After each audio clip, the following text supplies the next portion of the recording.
très bien. Donc, pour essayer de mettre en évidence ce concept de raisonnement à la marge, on va prendre successivement deux applications, si vous le voulez bien. On va effectivement montrer la supériorité et la pertinence du raisonnement à la marge qui a été choisi donc par les économistes néoclassiques pour que ce soit le mode de raisonnement adopté par les consommateurs ou les agents économiques rationnels de manière générale. Et vous allez voir à travers donc ces deux applications qu'effectivement, ce raisonnement à la marge contient certains avantages que les autres n'ont pas. Très bien. Alors, on va commencer peut-être par une application qui vous parle, je dirais, directement en tant qu'étudiant. Donc, supposons, donc je vais la reprendre, l'énoncé ici. Supposons qu'un étudiant se pose la question de la durée, ou sur la durée, ou le nombre d'années d'études qu'il a intérêt à faire, donc un étudiant qui s'interroge, on va dire, s'interroge sur la durée optimale. Optimale, ça veut dire toujours meilleure, donc la durée optimale d'études, ou de ses études. D'ailleurs, tout le monde se pose cette question. Est-ce que je dois arrêter au niveau de la licence? Est-ce que je dois aller jusqu'au master? Est-ce que je dois aller encore plus loin en faisant un doctorat, par exemple, etc. D'accord? Alors, de ces études, donc vous avez un certain nombre de données. On va les résumer à travers un tableau. OK? Donc, pour chaque année d'études, donc on a un bénéfice. On a estimé un bénéfice en termes de dirhams. Bien sûr, les chiffres ils sont fictifs, ils ne sont pas réels. C'est uniquement donc pour illustrer. Donc, bénéfice, pareil, coût, dirham. Alors, 20 000 de bénéfices pour la première année et 8 000 de coût la deuxième année. Alors, on a 15 000 pour le bénéfice et 10 000 pour les coûts. Et puis la troisième année, donc 7 000 dirhams et 12 000 pour les coûts.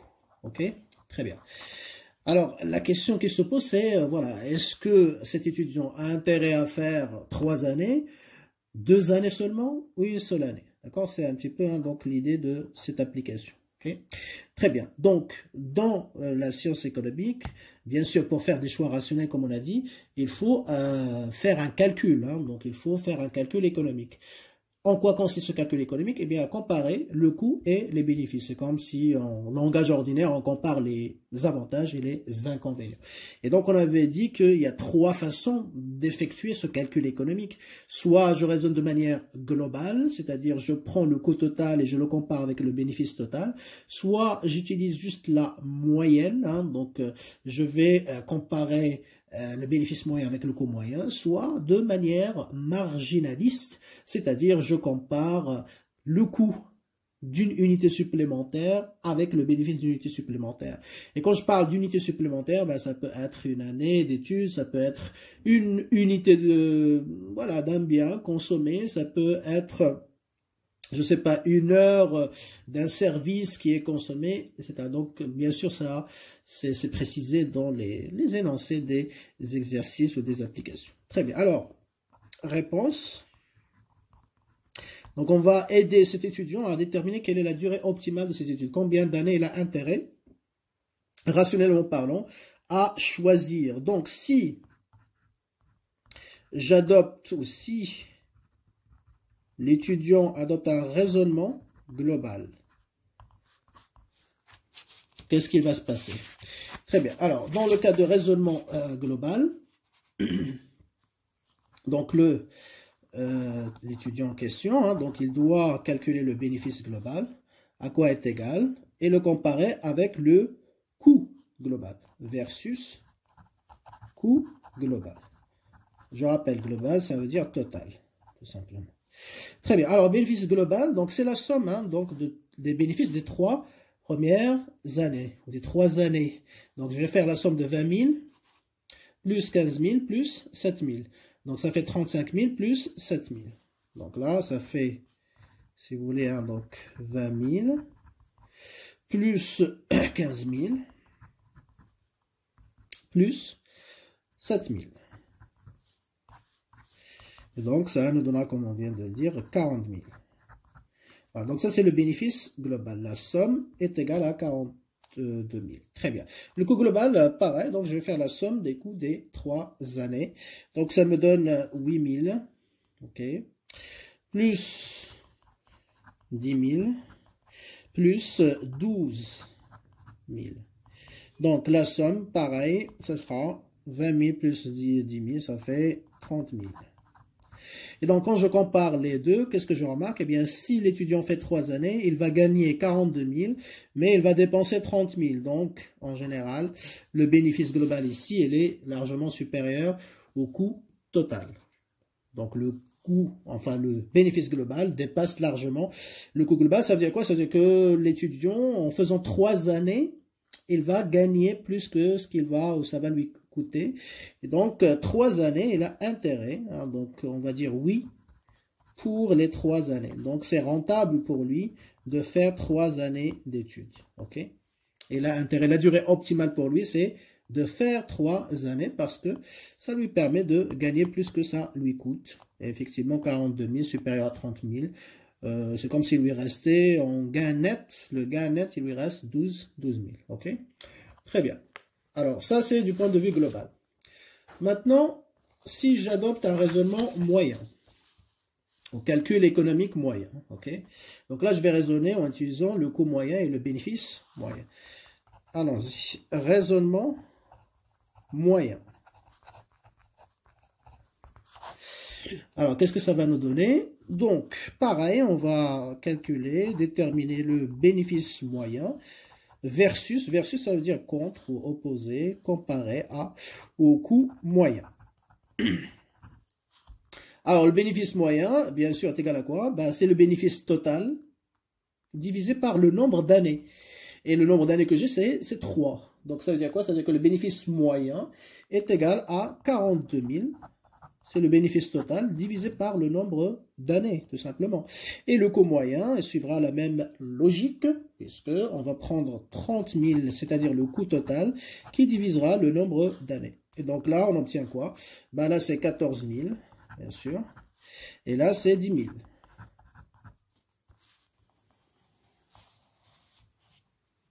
OK? Très bien, donc pareil, je compare, eh bien, je constate facilement que le bénéfice moyen dépasse largement, encore une fois, le coût moyen. Donc, ça veut dire quoi? Ça veut dire que s'il fait 3 années d'études, l'étudiant, il va gagner en moyenne 14 000 dirhams.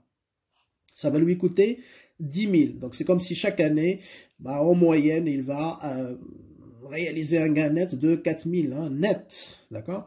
Et donc là, pareil, ça veut dire que c'est rentable pour lui, puisque ça lui rapporte plus que ça coûte. Donc forcément, il va dire oui pour les 3 années. Remarquez avec moi? Très bien. Alors maintenant, venons-en à ce qui nous intéresse, c'est-à-dire le raisonnement marginaliste ou à la marge. Qu'est-ce qui se passe? Alors, dans le cas de raisonnement marginaliste, on a dit on raisonne sur la base d'une unité supplémentaire. C'est-à-dire que je vais comparer le bénéfice d'une unité supplémentaire avec le coût d'une unité supplémentaire. Ici, l'unité supplémentaire, c'est quoi? C'est une année d'études, parce que c'est sur ça que porte le choix de l'étudiant et la comparaison forcément. Donc, on va, au lieu de comparer le bénéfice des 3 années avec le coût des 3 années comme on a fait pour le raisonnement global, où on va comparer le coût en moyenne avec le bénéfice en moyenne pour les 3 années, ben là, on va raisonner année par année. Ça veut dire qu'on va comparer le coût et le bénéfice pour chaque année d'études. Et quand on le fait pour chaque année d'études, on dit qu'on fait un raisonnement à la marge, c'est-à-dire pour chaque année d'études supplémentaires, est-ce que le bénéfice est supérieur au coût ou au contraire, est-ce que c'est le coût qui est supérieur au bénéfice? Et donc, on va voir pour chaque année, séparément, d'accord, est-ce que c'est rentable ou pas, d'accord, de faire cette année d'études supplémentaires. Okay? Très bien, donc je vais reprendre finalement le tableau, puisque On aura besoin. Alors, je vais mettre juste la première. Ici, bien sûr, c'est l'année. On parle d'année.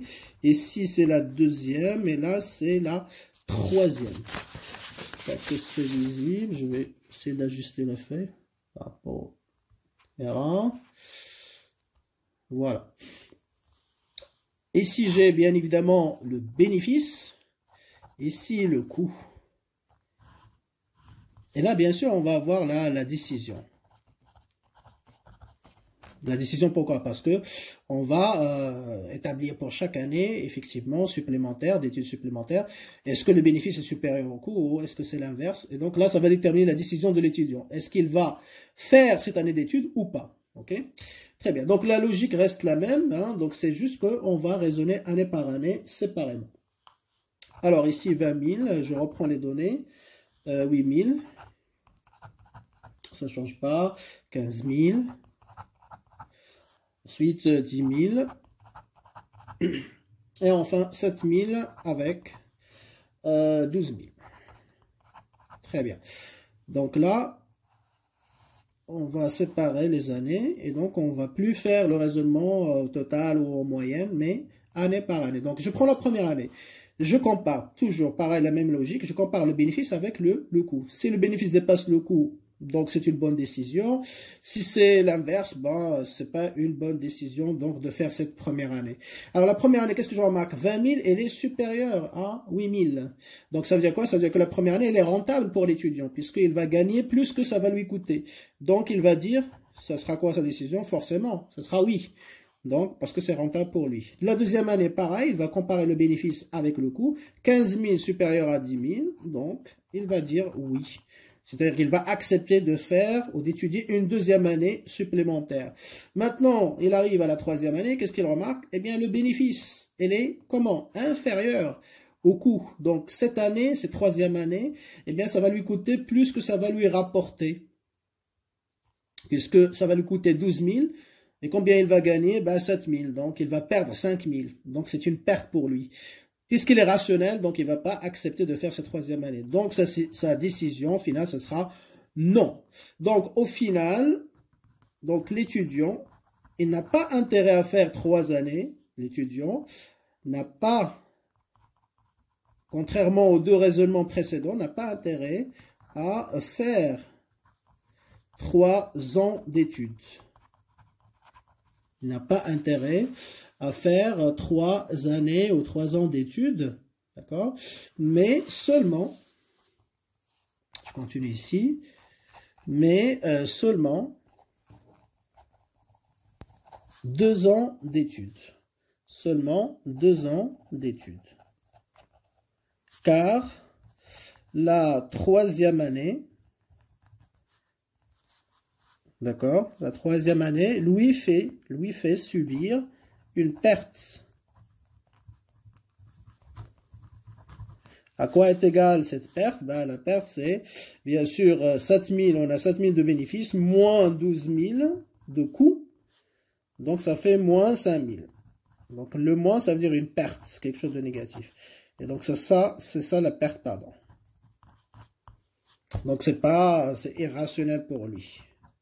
Toujours, hein, rappelez-vous, le consommateur ou l'agent économique, il cherche toujours à gagner, hein, donc ils n'ont pas à perdre, donc ce qui est complètement irrationnel. Très bien. Donc là, vous voyez la différence avec les 2 types précédents de raisonnement. Ils nous ont induit en erreur en réalité. C'est-à-dire que si j'adopte le raisonnement moyen et global, je vais commettre une erreur. L'erreur, c'est quoi? C'est que je vais faire une troisième année supplémentaire, alors que normalement, je ne devrais pas la faire. Pourquoi? Parce que c'est une année à perte. Donc, si j'adopte le raisonnement marginaliste, eh bien, je vais éviter cette erreur, effectivement, de décision, de choix. Et donc, je vais prendre la meilleure décision possible, consistant effectivement ici à faire seulement 2 ans au lieu de 3 ans. D'accord? Très bien. Donc, le raisonnement marginaliste, pourquoi a été choisi par les néoclassiques? Car elle est plus précis. Elle est plus précis. Donc, puisqu'il est plus précis, eh bien, ça permet de faire de meilleurs choix, tout simplement. Donc, puisqu'il est plus précis, il permet de faire de meilleurs choix. Il est plus précis, ce qui permet de faire de meilleurs choix. De meilleurs choix. Alors, question certainement que vous posez, pourquoi est-il plus précis? Alors, pourquoi il est plus précis? Ben justement, parce que ça permet, d'accord, de comparer le bénéfice et le coût unité par unité, pour chaque unité supplémentaire. Et donc, lorsque je compare unité par unité, année par année, comme dans notre exemple, eh bien, ça permet d'éviter les erreurs de compensation, en réalité. Par exemple, hein, donc si vous prenez votre cas en tant qu'étudiant, ok, et par exemple, quelqu'un il vient dire, voilà, j'ai une moyenne générale de 12. Et bien, si vous regardez uniquement la moyenne, vous aurez l'impression que cette personne-là, il a eu toujours au moins 12 dans toutes les matières. Et donc, en réalité, non. Hein. Donc, ça induit en erreur. Pourquoi? Parce que, justement, la moyenne, quand on calcule la moyenne, il y a ce phénomène de compensation. C'est-à-dire que des matières où vous avez moins parfois que la moyenne sont compensées par des matières où vous avez des notes qui sont supérieures à la moyenne. Et grâce à cette compensation, bah, vous pourriez effectivement avoir une moyenne qui est correcte. Donc, si par exemple, j'ai 16 dans une matière et 8 dans une autre matière, et ben la moyenne des deux, c'est 24 sur 2, ça fait 12. Ça ne veut pas dire que j'ai 12 dans les deux matières, on est bien d'accord. Mais ça donne cette illusion que, effectivement, l'étudiant, elle est fort, etc. Alors qu'en réalité, elle est fort dans une matière, mais elle ne l'est pas dans l'autre où il a eu 8, c'est-à-dire moins que la moyenne. Donc effectivement, hein, donc quand on utilise le raisonnement en utilisant la moyenne ou de manière globale, les valeurs totales, eh bien il y a cet élément, ce phénomène de compensation. C'est-à-dire que certaines options qui sont à perte, ils sont compensées par d'autres options qui sont plus rentables. Et donc quand tu utilises un raisonnement global ou moyen, tu ne vois pas ça. Tu ne vois pas cette compensation. Tu vois juste le résultat global ou le résultat moyen. Et tu as l'impression que tout est rentable, tout est bon, etc. Et tu pourrais effectivement commettre l'erreur de tout choisir finalement. Alors qu'en réalité, si tu adoptes un raisonnement marginaliste, c'est-à-dire unité par unité, eh ben, il n'y a plus de place pour la compensation. Et à partir de là, donc, chaque unité pour qu'il soit choisi, pour qu'il soit retenu, bah, il doit effectivement avoir un bénéfice qui est supérieur au coût. Donc, il ne peut pas compter sur la compensation des autres unités. Ça, c'est fondamental parce que, effectivement, donc, ça permet d'éviter des erreurs de décision et de choix qui peuvent parfois être très dramatiques, surtout si on prend, par exemple, le cas de gestion des entreprises. Ouais, effectivement. Imaginons que je cherche à recruter des employés, 3 employés supplémentaires, ok? Et je vais comparer le bénéfice de recrutement, de l'embauche de ces 3 ouvriers supplémentaires avec leur coût, c'est-à-dire avec leur salaire. Donc, si j'adopte un raisonnement global ou moyen, eh bien, peut-être si j'ai une moyenne qui est correcte ou un bénéfice global supérieur au coût global, j'aurai l'impression que les 3 ouvriers sont bons et que j'ai intérêt à les recruter. En réalité, peut-être que parmi les 3, il y a un seul qui est bon et les 2 autres, ils sont mauvais. Et grâce à la performance du premier, ben, ça permet de compenser la mauvaise performance des 2 autres. Et donc, j'aurais l'impression que les 3 sont bons, mais en réalité, il y a un seul qui est bon parmi les 3. Et donc là, je risque de prendre une mauvaise décision en recrutant, en embauchant ces 3 travailleurs, alors que normalement, je dois embaucher uniquement le premier. Vous voyez la différence. Par contre, si j'adopte un raisonnement à la marge, ben, je vais voir facilement que c'est le premier qui est rentable, le premier, hein, donc je dirais ouvrier, alors que les 2 autres, malheureusement, donc voilà, ils ne m'intéresseront pas parce que justement leur coût dépasse leur bénéfice. Et donc je vais éliminer les 2 autres et je vais garder un seul. Donc c'est la raison pour laquelle les économistes néoclassiques, ils ont dit voilà, si on veut que l'agent économique prenne les meilleures décisions, fasse le meilleur choix, toujours, eh bien il faut qu'il adopte un raisonnement à la marge, c'est-à-dire unité par unité. chaque fois, il va raisonner par unité supplémentaire et non pas sur toutes les unités ou sur la moyenne des unités. D'accord? Alors, pourquoi est-il plus précis? Car le raisonnement, je vais mettre la phrase et après on va l'expliquer déjà à travers la première application, on va prendre une deuxième. Car le raisonnement marginaliste, ou si vous voulez à la marge, marginaliste, élimine, d'accord, élimine donc les erreurs de compensation. Élimine les erreurs de compensation. Parce que toujours, lorsqu'on raisonne de manière globale, bah forcément, on fait de la compensation, hein, parce qu'on fait la somme de tout, voilà, les bénéfices de toutes les unités, le coût de toutes les unités. Donc forcément, les bonnes unités compensent les mauvaises unités, hein, donc pour faire simple, pour schématiser. Donc les erreurs de compensation qui se produisent en utilisant ou en raisonnant, si vous voulez, c'est mieux, en raisonnant sur la totalité, d'accord, la totalité des unités ou leur moyenne, hein. Donc dans les deux cas, il y a de la compensation. Donc, ça, c'est très important lorsqu'on choisit, par exemple, des étudiants dans des entretiens, etc. Donc, si on se limite uniquement à la moyenne générale, etc., donc ça peut cacher qu'il y a des matières où, effectivement, ils sont très faibles. Et donc, grâce aux autres matières où ils sont plus forts, ils vont compenser. Donc, tu verras rien. Et donc, c'est pour ça que, voilà, quand on regarde les dossiers, on va regarder module par module, matière par matière. Donc là, on est dans le raisonnement, la logique à la marge. Unité par unité. Très bien. Donc, ou leurs moyens. Et effectivement, donc, dans l'exemple précédent, dans l'application précédente, qu'est-ce qu'on a? Si je prends la première et la deuxième année, la première année plus la deuxième année. Bah, en fait, le bénéfice des 2 années, le bénéfice, donc, c'est 35 000. OK, 20 000 plus 15 000, ça fait 35 000. Et le coût, donc, c'est 18 000. 8 plus 10, donc ça fait 18 000. OK, très bien. Alors, ça donne quoi? Un bénéfice net. Donc, je fais le bénéfice 35 000 moins 18 000. Ça fait 17 000, n'est-ce pas? Très bien. Alors, si j'arrive à la 3e année, juste pour vous montrer la compensation, d'accord?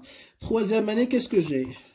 Le bénéfice est égal à 7 000, n'est-ce pas? Et le coût est égal à 12 000.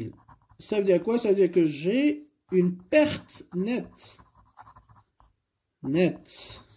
qui est égale à moins 5 000. C'est-à-dire 7 000, le bénéfice, toujours on commence par le bénéfice, moins le coût, donc 7 moins 12, ça fait moins 5 000. Et donc j'ai une perte nette. Donc qu'est-ce que vous remarquez? Eh bien, si j'adopte un raisonnement total ou moyen, etc., total par exemple ici, hein, donc vous avez 17 000, bénéfice net total des 2 premières années, donc un bénéfice net de 17 000, et ben, qui va compenser la perte nette de 5 000, pardon. Et donc, comme on a ici 17 000 supérieur à 5 000, donc 17 moins 5 000, qu'est-ce qui va rester? 12 000. C'est ce qu'on a trouvé exactement, hein, donc dans le bénéfice net, d'accord?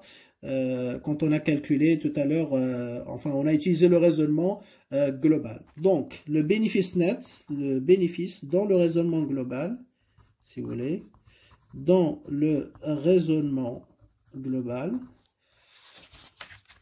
c'est un petit peu ça. Donc, dans le raisonnement global, le bénéfice des 2 années, des deux premières années, c'est-à-dire 17 000, compense la perte de la 3e année, c'est-à-dire moins 5 000. Donc, ce qui permet au final, donc, d'avoir un bénéfice net global de 12 000. 12 000 pour les 3 années ensemble. Et donc là, quand toi tu utilises un raisonnement hein, donc global, n'est-ce pas? Voilà, je vais essayer de... Donc, quand tu utilises un raisonnement hein, donc global, tu ne verras pas cette perte de 5 000. Pourquoi? Parce que cette 5 000, elle est effacée par, ou elle est compensée par 17 000. Donc, on enlève les 5 000. Donc, qu'est-ce qu'il reste? Il reste 12 000 positifs nets.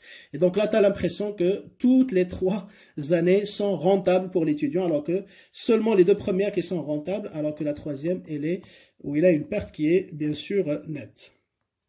Donc, voilà, dans le raisonnement global, cette compensation permet effectivement, enfin, donne l'illusion que toutes les années donc sont intéressantes pour l'étudiant, alors que seulement les 2 premières qui le sont.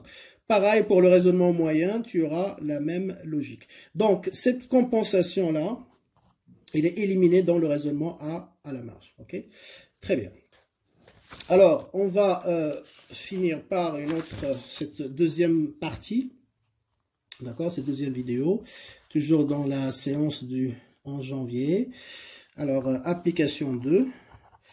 On va prendre le cas d'une entreprise, ok? Et ça va vous permettre effectivement de comprendre combien c'est très important d'utiliser le raisonnement à la marge. Alors, qu'est-ce que j'ai? Donc, soit une entreprise qui fabrique et vend donc 4 produits. Je vais mettre juste l'abréviation, 4 produits, d'accord?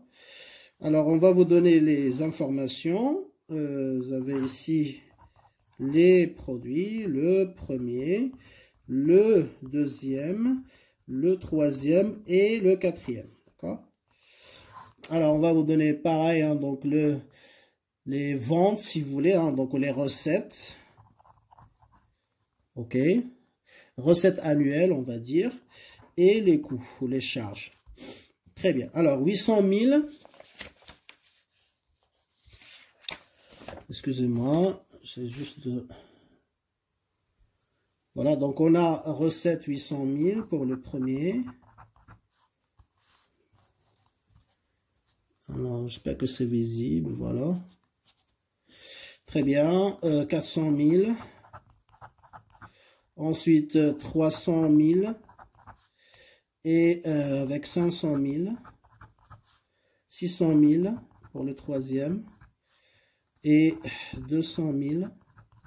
Et le dernier, c'est 100 000 avec 500 000 pour les coûts.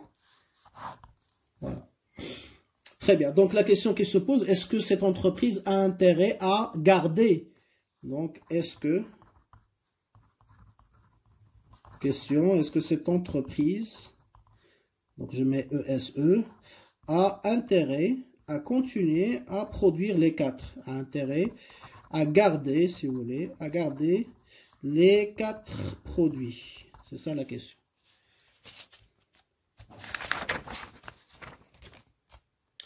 Est-ce que cette entreprise a intérêt à garder les 4 produits? Ou au contraire, il doit faire un choix. Donc, réponse. Alors pareil, hein, donc je vais, même si maintenant, hein, donc vous avez compris le principe, mais bon, je vais repartir donc en utilisant le raisonnement global, le raisonnement moyen et après le raisonnement à la marge. Très bien. Alors allons-y. Donc raisonnement, on va commencer par le raisonnement. Je vais mettre réseau, ok, ça fait raisonnement global au total. Alors, global, total, donc ça veut dire que je vais raisonner sur l'ensemble des 4 produits. Donc, je vais, pour déterminer est-ce que c'est rentable ou pas, je vais déterminer ou comparer les recettes avec les coûts, si vous voulez, le bénéfice avec les coûts. Ça revient au même. Alors, donc, qu'est-ce qu'on va calculer? Bah, bien sûr, hein, donc le bénéfice total versus le coût total, n'est-ce pas? Très bien. Alors, bénéfice total, donc c'est la somme de tout ça.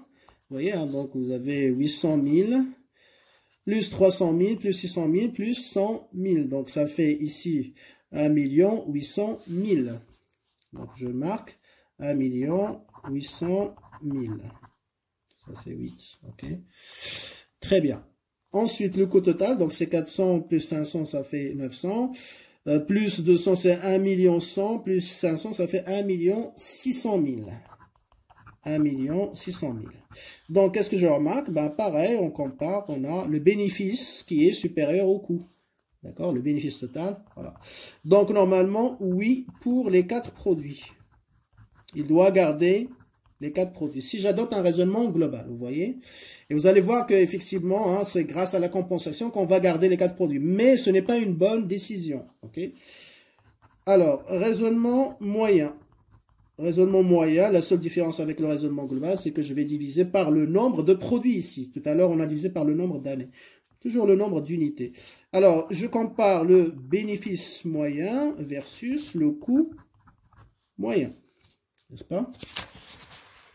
Très bien. Alors, bénéfice moyen, donc je prends 1 800 000 sur 4. Et là, 1 600 000, je divise par 4. Ici, ça me donne, hein, donc, divisé par 4, donc ça me fait 450 000 pour le bénéfice moyen. Et pour le coût moyen, donc, j'aurai, on va dire, 400 000. Donc, pareil, le bénéfice moyen est toujours supérieur au coût moyen. Ça veut dire quoi? Ça veut dire que en gardant les 4 produits, l'entreprise va gagner plus que ce que ça va lui coûter. Hein. Donc, c'est la fabrication de ces quatre produits. Donc, pareil, on va dire oui pour les 4 produits. Il va les garder. Donc là, vous voyez, raisonnement global, raisonnement moyen, en général, ça donne le même résultat. OK? Très bien. Mais elle est entachée, c'est-à-dire que son inconvénient, c'est que dedans, il y a des produits, des bons produits qu'il faut garder, qui vont compenser les mauvais produits, c'est-à-dire ceux qui infligent une perte ou font subir une perte à cette entreprise. Allez, on termine hein, donc avec le raisonnement à la marge, marginaliste. Hein, donc chaque fois, je change hein, pour que vous soyez habitués. D'accord? Très bien. Raisonnement à la marge. Alors, raisonnement à la marge, donc on doit raisonner quoi? Produit par produit. Donc, on va éliminer la compensation. On ne va pas faire la totalité ou la moyenne. Donc, produit par produit. Alors, pareil, hein, donc le premier, le deuxième et le troisième. Alors, le bénéfice marginal, hein, donc on compare le bénéfice marginal avec le coût marginal. Très bien. Alors, bénéfice marginal ou les recettes marginales, c'est la même chose, 800 000. Le coût marginal, donc, c'est 400 000. Donc, je vais comparer d'abord pour chaque produit. Pour chaque produit, je compare le bénéfice avec le coût marginal. Donc, 800 000 supérieur à 400 000, ça veut dire quoi? Ça veut dire que le produit ou le premier produit, il est rentable. Donc, je dis oui. Ça veut dire que l'entreprise, il va accepter. On va le garder. Deuxième, hein, donc, c'est 300 000. Alors, inférieur au coût cette fois-ci, hein, le bénéfice marginal est inférieur au coût marginal. Donc, ça veut dire quoi? Ça veut dire c'est une perte. Donc, non. Parce que le bénéfice, il est inférieur au coût 1000 et supérieur à 200 000. Je compare toujours. Donc là, le bénéfice dépasse le coût. Donc, ça sera oui. Parce que c'est rentable. Toujours, il accepte lorsque c'est rentable, il va gagner. Et il va refuser lorsqu'il va perdre. Et le quatrième produit, donc on a 100 000 qui est inférieur à 500 000. Donc, qu'est-ce qu'on remarque? Pareil, une perte. Donc, ce sera non. Donc, au final, l'entreprise a intérêt à garder 4 produits. Non. Seulement le premier et le troisième. À garder seulement. Vous voyez, hein, donc la différence. Seulement le premier et le troisième produit. C'est-à-dire, au lieu de garder 4, donc il va produire seulement 2. Le premier et le troisième. Et donc, grâce à quoi on a pu prendre cette bonne décision? Bah, grâce au raisonnement à la marge, qui élimine la compensation. Parce qu'effectivement, si je reviens au raisonnement global, j'ai combien, finalement, hein, donc ici, combien de bénéfices nets? 800 moins 400, ça fait 400 000. D'accord? Ici, j'ai un bénéfice aussi net. 600 moins 200 000, ça fait 400 000. Donc, ça veut dire quoi? Ça veut dire que j'ai un bénéfice, ok, net de plus, ici, 400, ça fait 800 000. N'est-ce pas? Ça, c'est le premier plus le troisième. N'est-ce pas? Très bien. Alors que j'ai une perte nette à cause du deuxième et le quatrième produit. À quoi est égale cette perte nette? Parce que ici, j'ai 300, je gagne 300. Ici, je paye 500 000, donc j'ai une perte de moins 200 000. Ici, j'ai une perte de combien? De 400 000. D'accord? 100 moins 500 000, ça veut dire moins 400 000. Moins 400 000 plus 200, ça fait moins 600 000. Hein? Donc, si je fais la somme des deux. D'accord? Donc, la compensation, bah, s'il y a la compensation, dans le raisonnement global, je vais mettre ça pour que ce soit plus visible peut-être. Ok. Voilà.